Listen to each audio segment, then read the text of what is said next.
Hello, जय हिंद बच्चों। I hope कि आप लोगों ने पिछले दोनों वीडियो को अच्छे से देख लिया होगा और अच्छे से आप लोगों को समझ में भी आया होगा और आप लोगों ने उस पर प्रैक्टिस भी कर लिया होगा अच्छे से क्वेश्चंस का।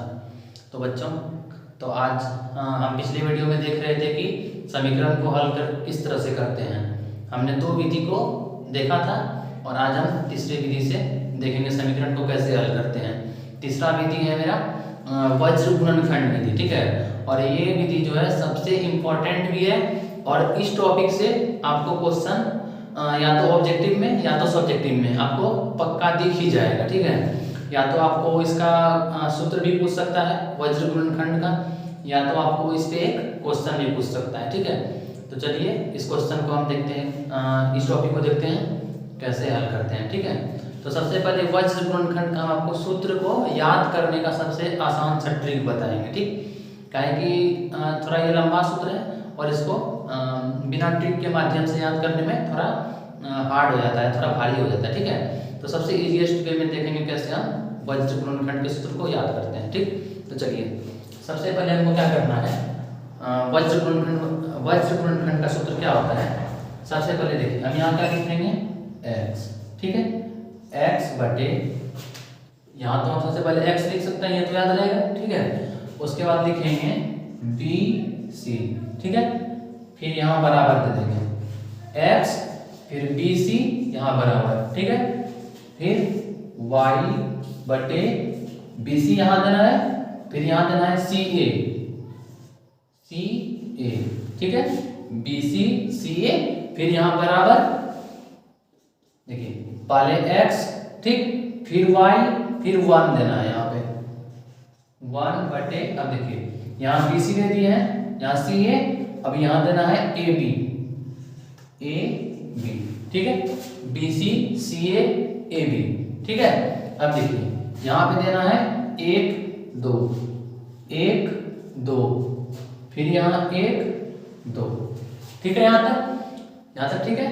अब यहाँ पे देना है माइनस का चिन्ह, यहाँ भी माइनस, यहाँ भी माइनस, ठीक है। अब देखिए यहाँ B1 C2 दिए हैं, तो अब इसका मतलब जो यहाँ लिखे हैं, ठीक है, वही यहाँ भी लिखना है, ठीक।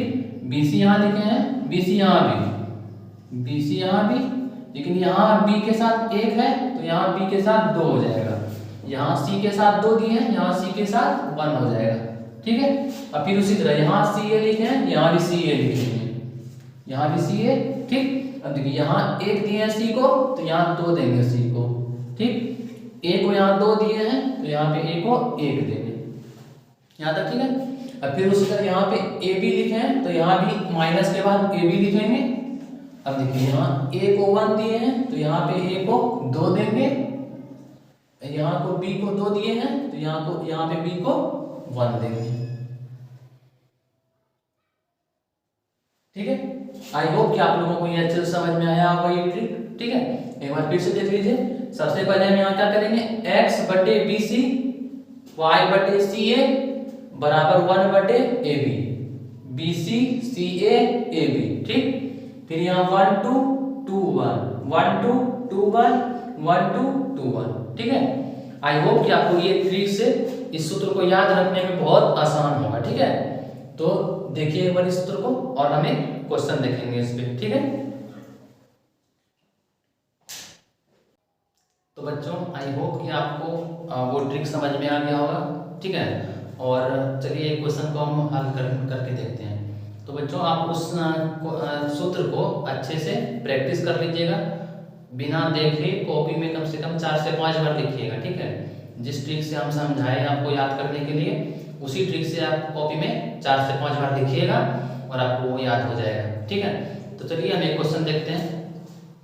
देखिए यहाँ पे क्या है, 2x + y बराबर 5 और 3x + 2y बराबर 8, ठीक है। तो सबसे पहले हम क्या करते हैं, देखिए वैसे एक्सरसाइज में जो था वहाँ पे था कि चेक करने के लिए किसका अद्वितीय हल होगा, किसका अनेक हल होगा और किसका कोई हल नहीं होगा, ठीक है। तो हम एक क्वेश्चन यहाँ पे लेते हैं, ठीक। वो आप लोग चेक करने जानते हैं या नहीं। तो चलिए पहले हम एक क्वेश्चन को देखते हैं, ठीक है, फिर उसको भी समझा देते हैं, ठीक, किस तरह से हम इसको चेक करते हैं। जैसा मुझे लग रहा था कि अक्सर आप सबको वो आता हो, क्योंकि बहुत ही बेसिक सा चीज़ है, किस तरह से उसको चेक करना है। ठीक है, हमें इसलिए क्वेश्चन ले लिए डायरेक्ट। ठीक है, तो चलिए सबसे पहले हम क्वेश्चन देखते हैं। देखिए सबसे पहले हम क्या करेंगे, समीकरण 1 ये है, ठीक, और समीकरण 2 ये है। ठीक है, तो हम क्या करेंगे, इस 5 को बराबर के एक तरफ से हम कर लेंगे, बराबर के बाद जो लिखा हुआ है सबको हम बराबर के एक तरफ कर लेंगे। ठीक है, लिखते हैं यहाँ समीकरण 1 से क्या है, समीकरण 1 2x प्लस वाई बराबर 5 है ना। तो इस 5 को हम क्या करते हैं, बराबर की इस तरफ कर लेते हैं। यदि इस तरफ भी है तो कोई प्रॉब्लम नहीं है उससे। ठीक है, लेकिन हम क्या करते हैं, सबको एक तरफ कर लेंगे। तो क्या हो जाएगा 2x प्लस वाई। लेकिन देखिए एक बात ध्यान में रखिएगा, जो भी बराबर के एक तरफ करेंगे, ठीक है, दोनों को करेंगे, दोनों को करना है बराबर के एक तरफ। यदि हम सिर्फ समीकरण 1 को बराबर की इस तरफ करते हैं और समीकरण 2 को उसी तरह रहने देते हैं तो गलत हो जाएगा। ठीक है, या तो दोनों को बराबर के इसी तरफ रहने देंगे या तो दोनों को बराबर के एक तरफ कर लेंगे। ठीक है, तो चलिए हम दोनों समीकरण को बराबर के एक तरफ करते हैं। ठीक, तो यहाँ क्या हो जाएगा 2x प्लस वाई प्लस 5 को इस तरफ करेंगे तो क्या हो जाएगा -5 बराबर 0। ठीक है, तो यहाँ पे इसलिए देखिए अब यहाँ पे क्या लिखते हैं ABC है ना। तो यहाँ पे A हो जाएगा x का गुणांक, B हो जाएगा y का गुणांक और C हो जाएगा जो बच जाएगा अचर पद। ठीक, तो A बराबर हो जाएगा x का गुणांक कितना है, गुणांक मतलब जो भी x या y के साथ गुना हो रहा है, जो भी नंबर है, या तो कोई भी नंबर उसमें +1 -1 +2 -2 है ना, +1/2 भिन्न नंबर में हो सकता है या दशमलव में हो सकता है, 0.25 0.8 कुछ भी हो सकता है। ठीक है, या तो दशमलव में, भिन्न में, या तो पूर्ण संख्या है ना। तो यहाँ a बराबर हो जाएगा 2, b बराबर क्या हो जाएगा y का गुणांक, b बराबर 1 और c बराबर क्या हो जाएगा -5। ठीक है, देखिए यहाँ -5 है ना, तो चिन्ह के साथ हमको लिखना है, चिन्ह के साथ लिखना है। तो देखिए समीकरण 1 का लिख लिए, अब समीकरण 2 का लिखते हैं। समीकरण 2 से देखिए समीकरण 2 क्या है 3x प्लस 2y बराबर 8। ठीक है, तो अब इस 8 को बराबर के एक तरफ करते हैं तो क्या हो जाएगा 3x प्लस 2y माइनस 8 बराबर 0।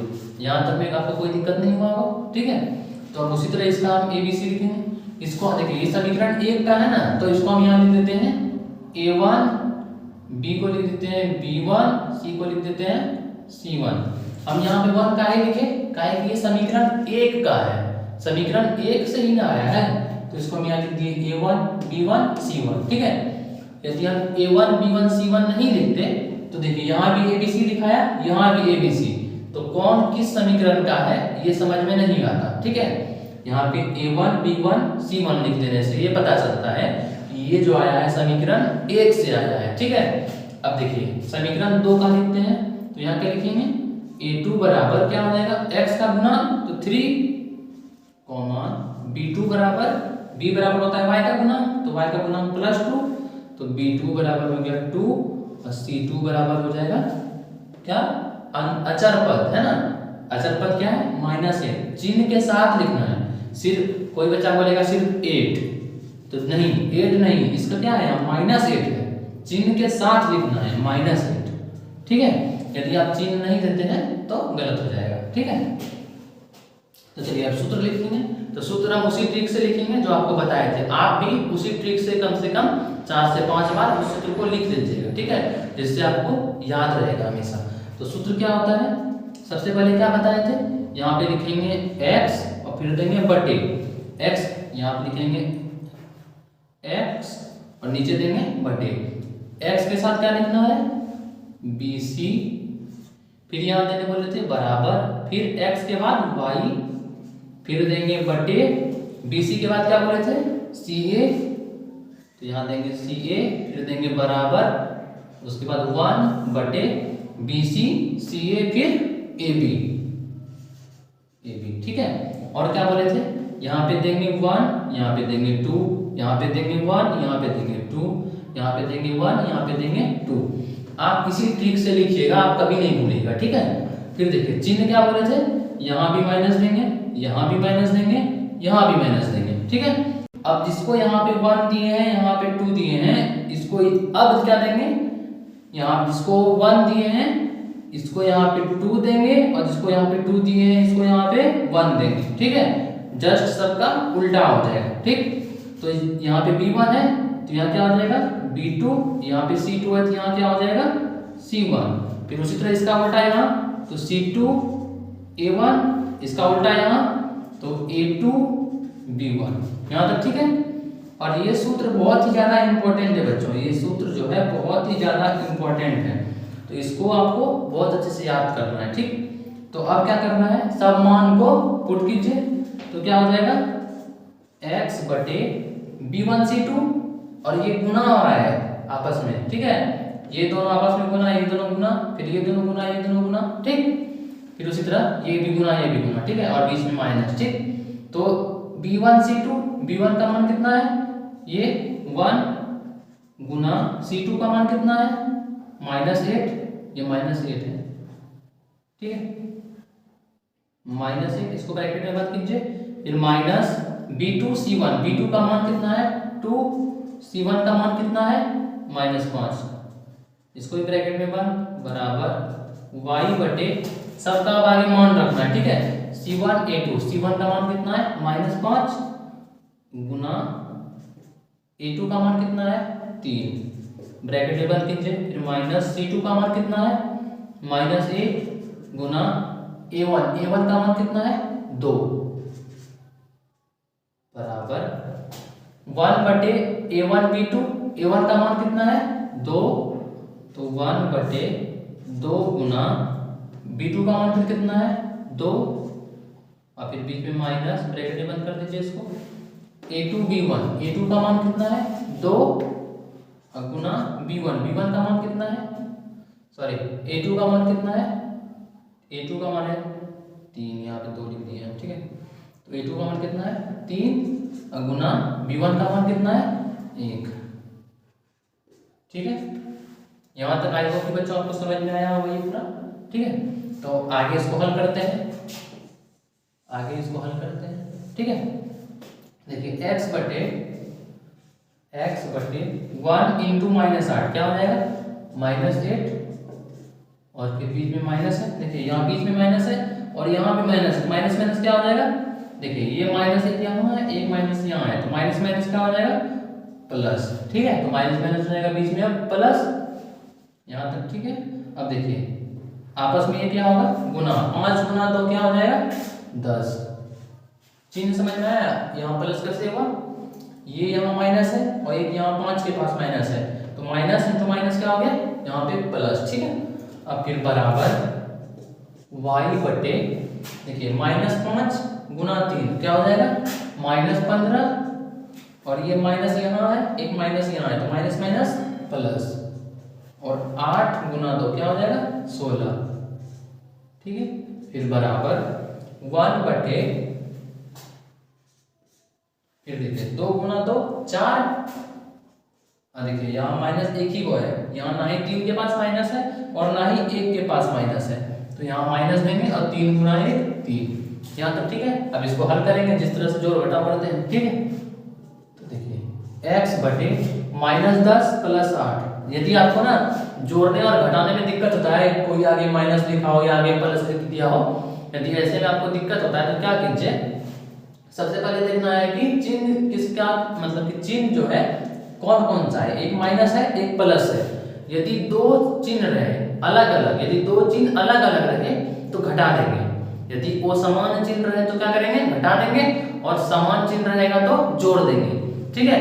और चिन्ह जोड़ने या घटाने के बाद किसका होगा, जिसका चिन्ह बड़ा रहेगा, ठीक है। चिन्ह किसका होगा आगे में, जिसका चिन्ह बड़ा रहेगा, ठीक।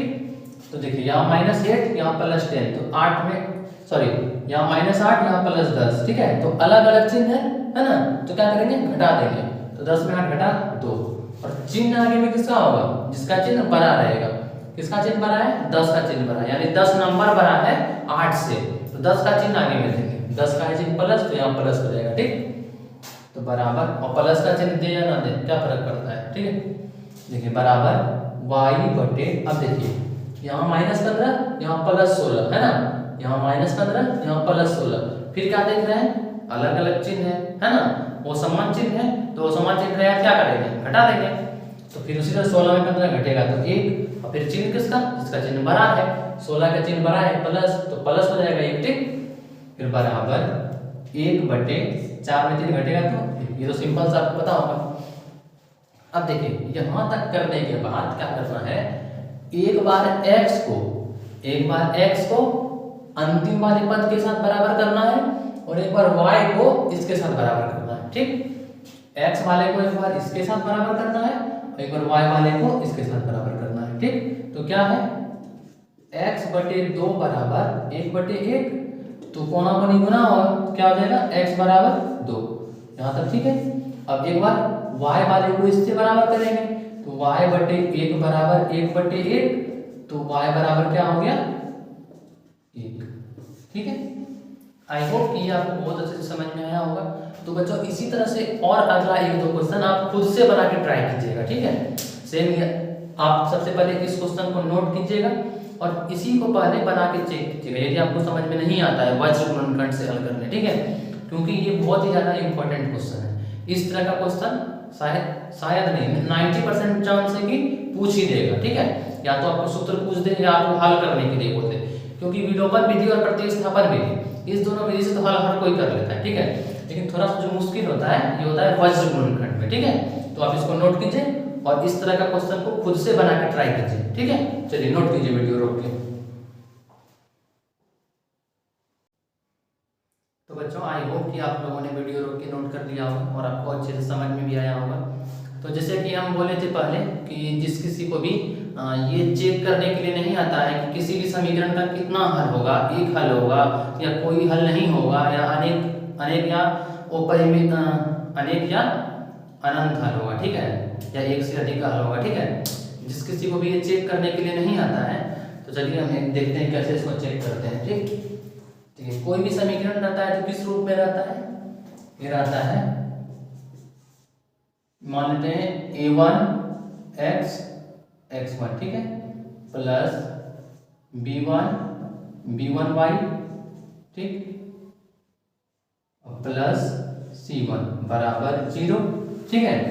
ये समीकरण 1 मान लेते हैं, और एक रहता है a2 x2 प्लस यहाँ y1 b2 y2 plus c2 बराबर 0, ये समीकरण 2, ठीक है। कोई भी समीकरण इसी तरह रहता है, इसी रूप में रहता है, ठीक।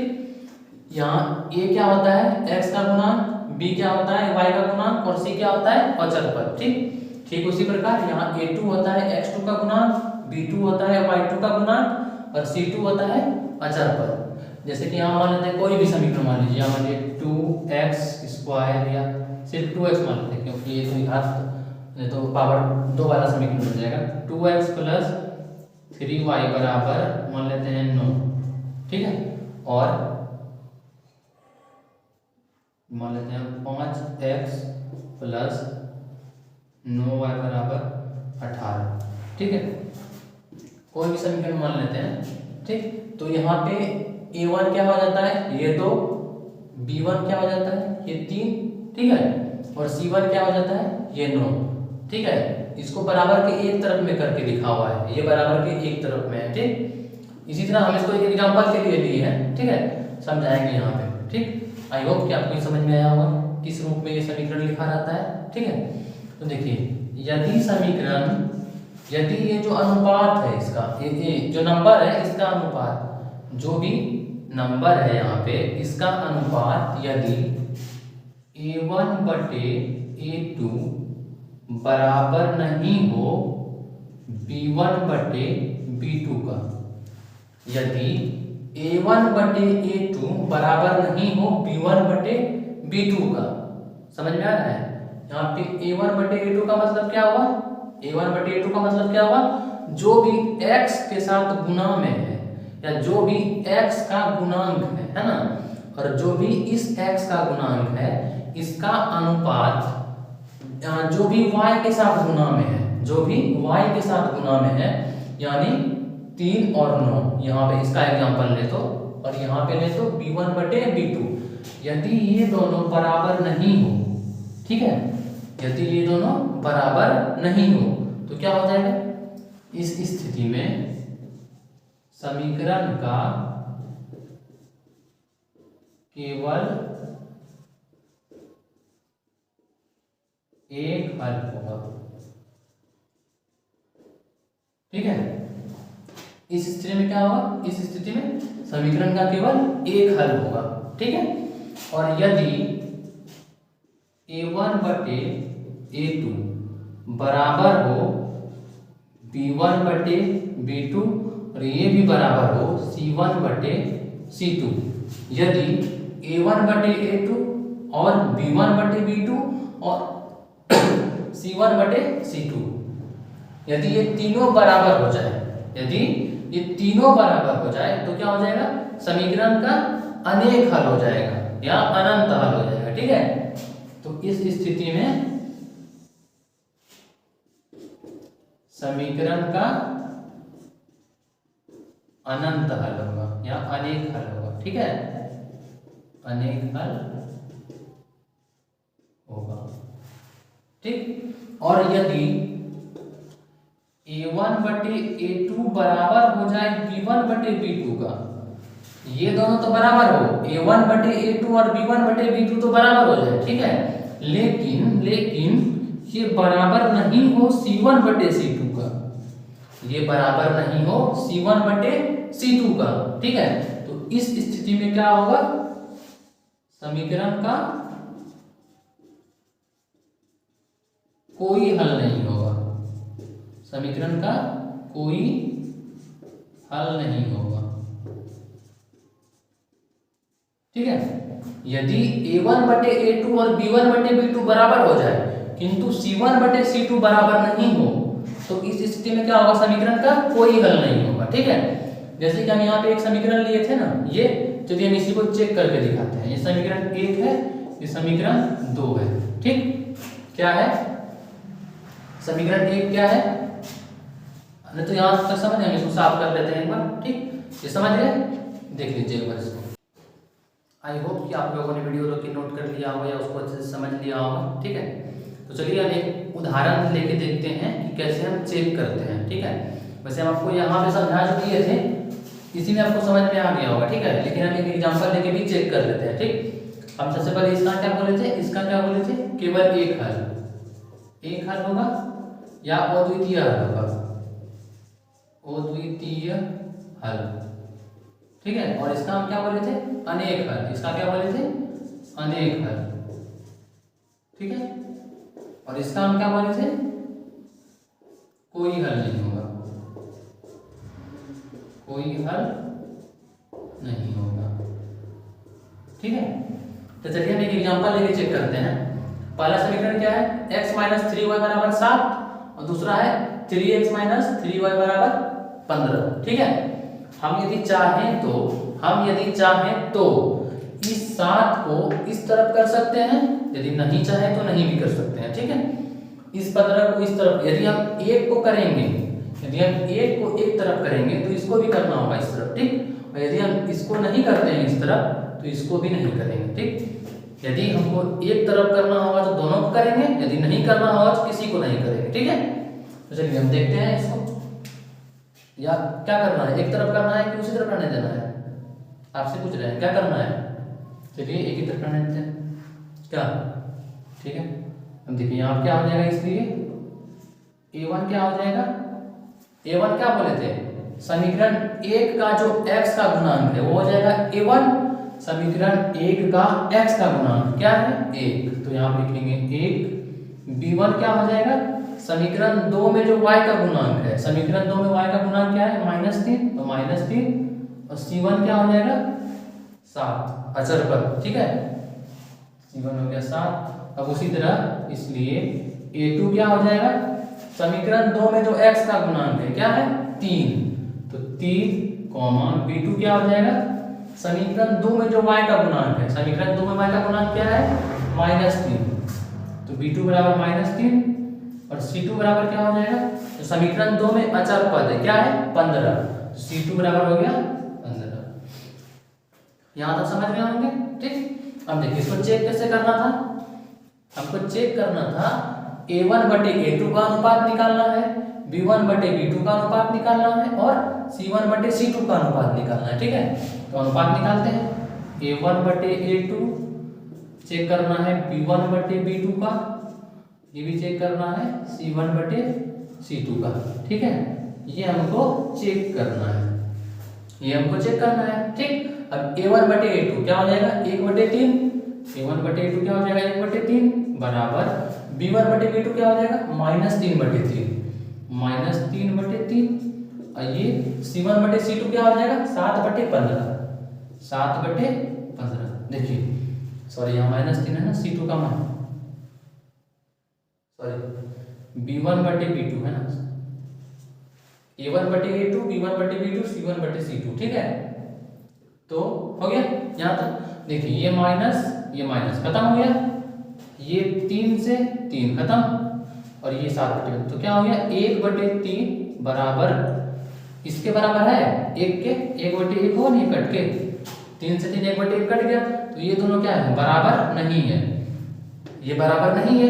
तो देखिए यहीं तक का कोई कंडीशन आता है मेरा, यहीं तक में कोई कंडीशन मिल गया, क्या मिल गया a1 बटे a2 बराबर नहीं है b1 बटे b2 का, a1 बटे a2 बराबर नहीं है b1 बटे b2 का, बराबर नहीं है ना।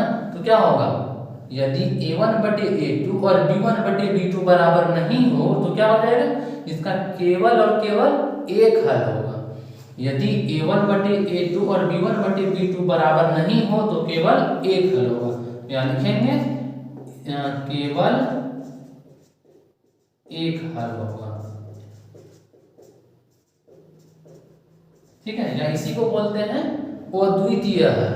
अद्वितीय मतलब इसका एक के अलावा कोई और दूसरा नहीं हल होगा, ठीक है। अद्वितीय मतलब होता है केवल एक हल, ठीक।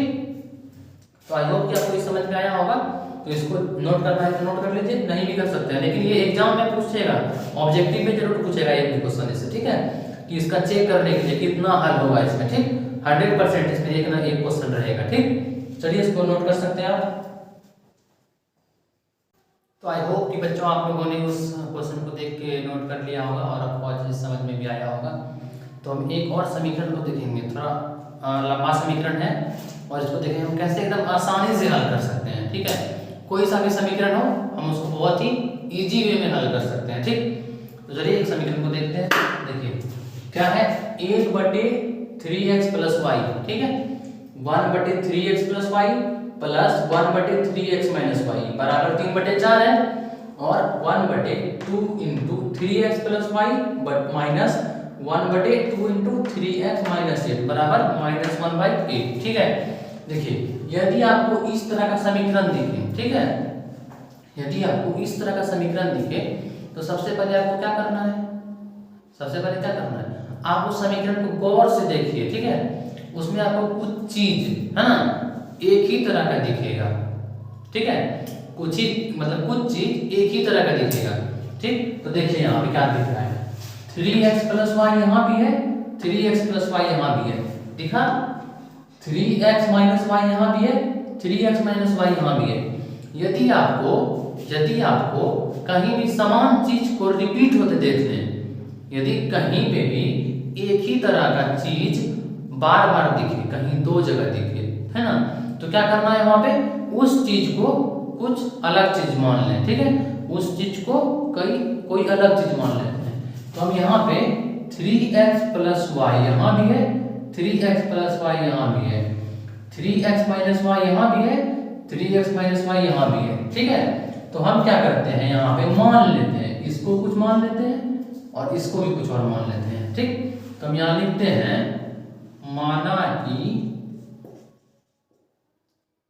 3x + y बराबर a मान लेते हैं और एवं 3x - y को हम b मान लेते हैं। 3x प्लस वाई को हम a मान लेते हैं और 3x माइनस वाई को b मान लेते हैं, ठीक है। तो अब समीकरण क्या हो जाएगा, देखिए 1/3x प्लस वाई बराबर क्या रख देंगे a, 1/a plus 1/3x minus Y बराबर क्या हो जाएगा b, अब बराबर 3/4 ही है ना, देख लेते हैं एक बार।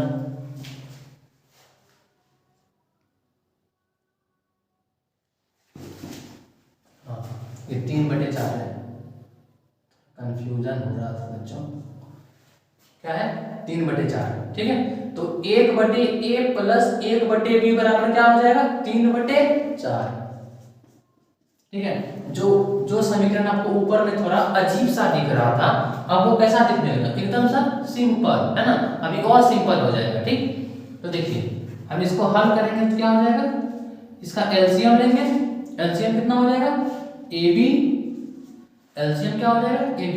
यदि आपको कहीं भी कॉमन नहीं मिले कुछ तो सीधा एलसीएम उस दोनों को गुना करके लिख दीजिए। हमको यहाँ पे कॉमन नहीं मिल रहा था, वो सीधा इस दोनों को गुना करके लिख दिए। तो अब a से a खत्म, बच गया b, तो b प्लस a हो गया बराबर 3/4, ठीक। अब इसको क्या करेंगे, कोना कोनी गुना, तो क्या हो जाएगा, ये 4 से गुना होगा तो 4b प्लस 4a बराबर 3ab। ये गुना तो आपको समझ में आया होगा ना कैसे किया, ये 4 जो है गुना, ये दोनों में गुना होगा, b में भी गुना होगा और a में भी गुना होगा, b में भी गुना होगा और a में भी गुना होगा, ठीक है। यदि हम चाहें तो इस b और a को आगे पीछे करके भी लिख सकते हैं, चाहे तो आप a को पहले लिख लें या b भी पहले, तो कोई दिक्कत नहीं है ना। तो अब ये समीकरण क्या बन गया, इसको यहाँ पे हम मान लेते हैं समीकरण 1, ठीक है, यहाँ पे हम मान लेते हैं समीकरण 1, ठीक है।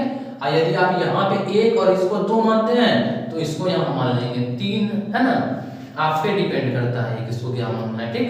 तो फिर अब क्या, अब देखिए इस समीकरण से तो ये आया है ना, अब इस वाले से क्या आ जाएगा, देखिए 1/2 इंटू, अब इस चीज को क्या बोले हैं a, तो 2 इंटू a और फिर माइनस 1/2 इंटू हम 3x माइनस वाई को क्या बोले हैं b, है ना, तो ये क्या हो जाएगा b, और ये बराबर है -1/8, -1/8, यहाँ तक ठीक है।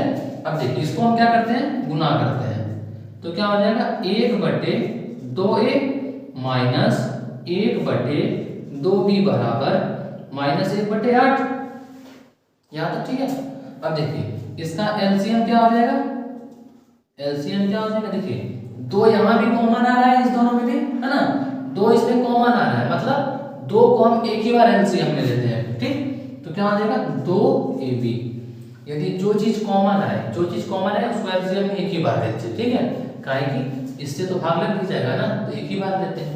हम चाहें तो इस 2 को 2 बार भी यहाँ लिख सकते थे, 2 गुना 2 भी लिख सकते थे, यानी 4ab भी लिख सकते थे, ठीक है। लेकिन जब 2 कॉमन आ ही रहा है तो एक ही बार लिखते हैं, ठीक। तो देखिए 2 से 2 खत्म हो जाएगा, a से a खत्म हो जाएगा, हम क्या करते हैं एलसीएम नीचे वाले में इससे भाग ही ना देते हैं, तो यदि हम 2a से 2ab में भाग देंगे तो 2a कट जाएगा, बच क्या आ गया b, तो यहाँ लिख देंगे b। तो देखिए बच्चों यहाँ पे क्या होगा कि बहुत सारे बच्चों को ना ये भाग देने, हम क्या कर रहे हैं, बहुत हम इतना समझ के आपको पढ़ा रहे हैं कि आपको मतलब थोड़ा नीचे लेवल से आपको ऊपर लेवल पे लेके जा रहे हैं, ठीक है। हम यदि चाहें तो उसको एक ही लाइन में हल करके लिख सकते हैं, ठीक है। लेकिन क्या करेंगे, जब एक ही लाइन में लिख देंगे तो कुछ बच्चे तो समझ जाएंगे, लेकिन कुछ बच्चों को समझ में नहीं आएगा, ठीक है। तो जो बच्चों को थोड़ा मतलब दिक्कत होता है मैथ में, उनको समझ में नहीं आएगा, तो हम इसलिए क्या कर रहे हैं कि नीचे से ऊपर लेके जा रहे हैं, ठीक है। तो नीचे इसलिए बहुत ही बेसिक से समझा रहे हैं, ठीक। तो देखिए यहाँ 2 से 2 कट गया, ठीक है, बच गया b, तो b गुना 1 हो गया b, ठीक है। फिर माइनस उसी तरह 2b से 2 और b कट जाएगा, बच जाएगा a, तो इसको लिख देंगे a, और फिर बराबर क्या हो जाएगा, बराबर -1/8, ठीक है। अब क्या होगा, फिर ये भी कोना कोनी गुना हो जाएगा, तो ये 8 होगा b माइनस a में गुना, तो क्या हो जाएगा 8b माइनस 8a बराबर ये -1 और ये 2a भी गुना होगा, तो क्या हो जाएगा 2ab, ठीक है, -2ab, इसको मान लेते हैं समीकरण 2। यहाँ तक ठीक है। समीकरण 1 माने हैं 4b + 4a को, और 8b - 8a, ये होगा समीकरण 2, ठीक है। अब यहाँ पे समीकरण हल कीजिए, ठीक है। समीकरण 1 क्या है मेरा, 4b + 4a बराबर है 3ab, और समीकरण 2 क्या है, 8b - 8a बराबर है -2ab, -2ab।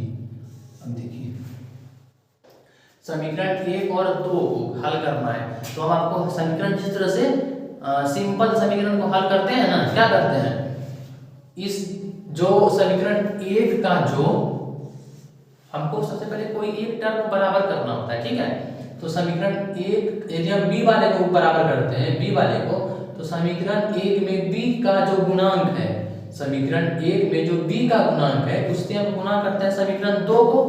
ये समीकरण 2 है, इसको हम गुणा कर देंगे किससे, यदि हम b वाले को बराबर करेंगे तो इसको गुणा करेंगे 4 से, यहाँ गुणा 4, यहाँ गुणा, यदि हम b वाले को बराबर कर रहे हैं तो ऊपर गुणा करेंगे 8 से, ठीक है, 8 से, ठीक। तो गुणा करके हम लिख सकते हैं, गुणा कीजिए, 8 से गुणा करेंगे क्या है, यहाँ हम एक लाइन लिख भी सकते हैं, समीकरण 1 × 8, और फिर क्या करना है, ये दोनों जब बराबर हो जाएगा, चिन्ह क्या होगा, बराबर, यानी प्लस का चिन्ह नहीं होगा ना, तो घटाना पड़ेगा, तो माइनस देंगे 2 × 4, ठीक है। अब इसको गुना कीजिए और लिखिए, तो 8 से गुना होगा, तो 8 × 4 हो गया 32b, प्लस 8 × 4 हो गया, सॉरी अच्छा 4 है ना, तो 8 × 4 हो गया 32a बराबर, फिर 8 × 3 हो गया 24ab, ठीक है। अब फिर ये 4 से गुना करेंगे इसमें, तो 4 से गुना करेंगे क्या हो जाएगा, 8 × 4 फिर से 32b, माइनस फिर 8 × 4 फिर से हो गया 32a बराबर, फिर 4 गुना -2 क्या हो जाएगा, -8ab, ये 24 है, ठीक है। अब देखिए जब हम क्या कर रहे हैं, घटा रहे हैं, तो घटा रहे हैं तो नीचे वाला का चिन्ह बदल जाएगा, चिन्ह जो है बदल जाएगा। तो अब यहाँ प्लस है तो माइनस, यहाँ माइनस है तो प्लस, यहाँ माइनस है तो प्लस, ठीक है। तो अब देखिए 32 वाला तो कट गया, बचा क्या 32a और प्लस 32a, तो 32 + 32 क्या हो जाएगा 64, तो अब हो गया 64a बराबर, ये देखिए 24ab और प्लस 8ab, तो 24 और 8 कितना हो जाएगा 32ab, ठीक है यहाँ तक। अब देखिए क्या हो गया 64a, 64 है, 32 32 64 होगा ना, तो 64 बराबर हो गया 32ab, ठीक है। अब देखिए हम क्या करते हैं, जो समान है a और a है ना, तो a और a को कटा देते हैं, a और a कट गया, और 32 से 64 क्या बार में कट जाएगा, 2 बार में, ठीक है।